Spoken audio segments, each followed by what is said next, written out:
नमस्कार दोस्तों। फ्रेंड्स, दुनिया में ऐसी बहुत सारी जेलें हैं जो अपराध करने वाले कैदियों को सजा देने के लिए बनाई गई है। पर कुछ जेल ऐसी भी है जिनके नाम से कैदियों के पसीने छूट जाते हैं। उन्हीं में से एक है सेल्यूलर जेल। हो सकता है इस जेल का नाम सुनकर आप में से बहुत से लोग समझ गए होंगे कि हम किसकी बात कर रहे हैं, लेकिन अगर आपको अभी भी समझ नहीं आया हो तो हम आपको बता दें कि हम बात कर रहे हैं काला पानी जेल की।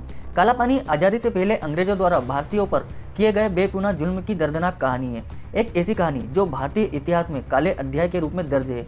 आज हम आपको इस वीडियो में बताएंगे कि क्या होती है काला पानी की सज़ा, कैदी इसके नाम से क्यों कांपते थे, कहाँ है ये जेल और क्यों करवाया गया इसका निर्माण, जैसी बहुत सारी चीज़ों के बारे में आज हम आपको बताने वाले हैं। तो गाइस, वीडियो को बिना स्किप किए एंड तक जरूर देखना। चलिए बिना देरी किए वीडियो को करते हैं स्टार्ट। दोस्तों, सेल्यूलर जेल भारत के केंद्र शासित प्रदेश अंडमान और निकोबार द्वीप की राजधानी पोर्ट ब्लेयर में स्थित है, जिसे लोग आज काला पानी जेल के नाम से भी जानते हैं।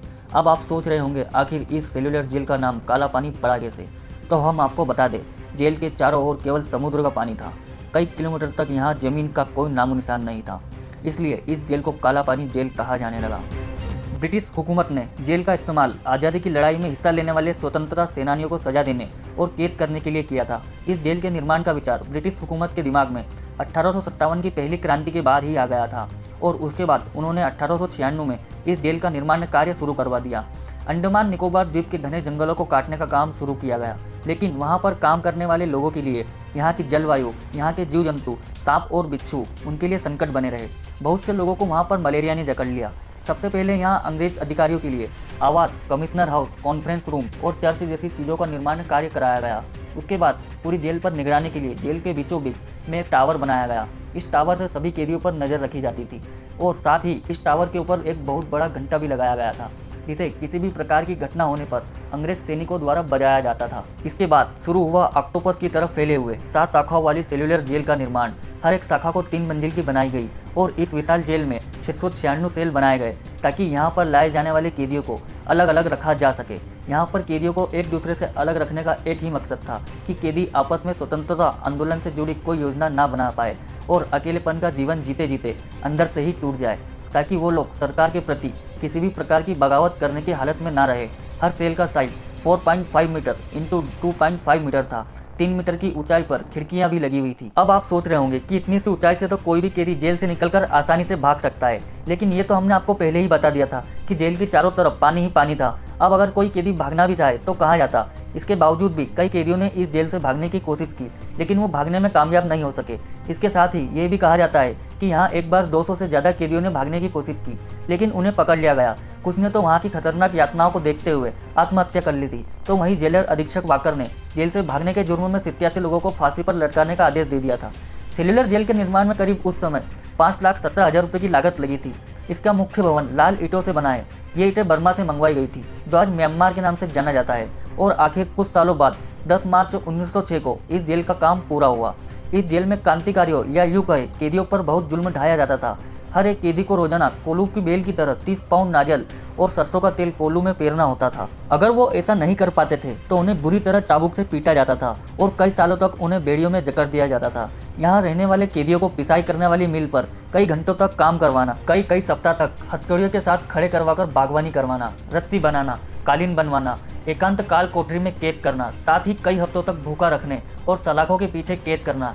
ये यातनाएं इतनी भयानक थी जिससे कैदियों को मानसिक और शारीरिक तौर पर अपाहिज बना दिया जाता था।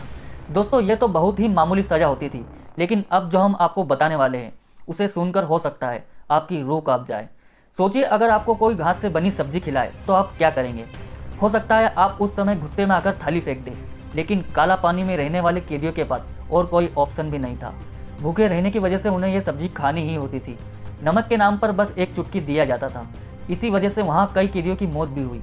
इसके साथ ही उन्हें पीने के लिए जो पानी दिया जाता था उसमें कीड़े पड़े रहते थे, जिसे आम इंसान कोई देख ले तो घिन ना जाए। काला पानी जेल में कोई शौचालय नहीं बना हुआ था, इसीलिए जब भी उन्हें शौच जाना होता था तो वो अपनी सेल का इस्तेमाल करते थे। वहाँ कैदियों को 2 बर्तन दिए जाते थे, जिनमें से एक का इस्तेमाल वो खाना खाने और दूसरे का इस्तेमाल शौच जाने के लिए करते थे। यहाँ तक कि कैदियों के पास सोने के लिए ना तो रजाई थी और ना ही कंबल था। उन्हें मौसम कैसा भी हो, हमेशा ज़मीन पर ही सोना होता था। जब भी वहाँ कैदी ने किसी चीज़ की मांग की तो उन्हें इतनी भयानक सज़ा दी जाती थी जिसकी हम और आप कल्पना भी नहीं कर सकते। लेकिन ब्रिटिश सरकार को इससे कोई फर्क नहीं पड़ता था। एक जानकारी के अनुसार काला पानी की इस जेल का इस्तेमाल सिर्फ भारतीयों के लिए नहीं करते थे, वहाँ दूसरी जगह के सेनानियों को भी कैद करके लाया जाता था। ब्रिटिश अधिकारियों के लिए यह जगह पसंदीदा थी क्योंकि ये द्वीप एकांत और दूर था, इसी कारण कोई आसानी से आ नहीं सकता था और ना ही कोई जा सकता था। दूसरे विश्व युद्ध के दौरान जापानी शासकों ने इस जेल पर कब्जा किया और अंग्रेजों को ही सेल्युलर जेल में बंदी बना लिया गया। साथ ही इस जेल की 2 शाखाओं को जापानियों ने उसी समय नष्ट कर दिया था। द्वितीय विश्व युद्ध के खत्म होने के साथ ही 1945 में अंग्रेजों ने इस पर फिर से कब्जा कर लिया। काला पानी की सजा काटने वाले स्वतंत्रता सेनानियों में बटुकेश्वर दत्त, विनायक दामोदर सावरकर, बाबूराव सावरकर, सोहन सिंह, मौलाना अहमदुल्ला, मौलवी अब्दुल रहीम सादिकपुरी, मौलाना फजल हक खेराबादी, एस चंद्र चटर्जी, डॉक्टर दीवान सिंह, योगेंद्र शुक्ला, वामनराव जोशी और गोपाल भाई परमानंद जैसे कई नाम शामिल है। सेल्युलर जेल की दीवारों पर वीर शहीदों के नाम आज भी लिखे हैं। साथ ही यहाँ संग्रहालय भी बना है जहाँ उन अस्त्रों को देखा जा सकता है जिनसे स्वतंत्रता सेनानियों पर अत्याचार किए जाते थे। भारत को आज़ादी मिलने के बाद इसकी 2 और शाखाओं को ध्वस्त कर दिया गया था। बाकी बची 3 शाखाओं और मुख्य टावर को 1969 में राष्ट्रीय स्मारक घोषित कर दिया गया। 1963 में यहाँ गोविंद वल्लभ भाई पंत अस्पताल खोला गया था और यहाँ 500 बिस्तरों वाला अस्पताल है और 40 डॉक्टर की टीम यहाँ के लोगों की सेवा कर रही है। अगर आपको भी कभी मौका मिले तो एक बार जरूर सेल्युलर जेल जाकर आइए। यहाँ आपको वीर क्रांतिकारियों की हिम्मत और जज्बे को देखकर गर्व की अनुभूति होगी।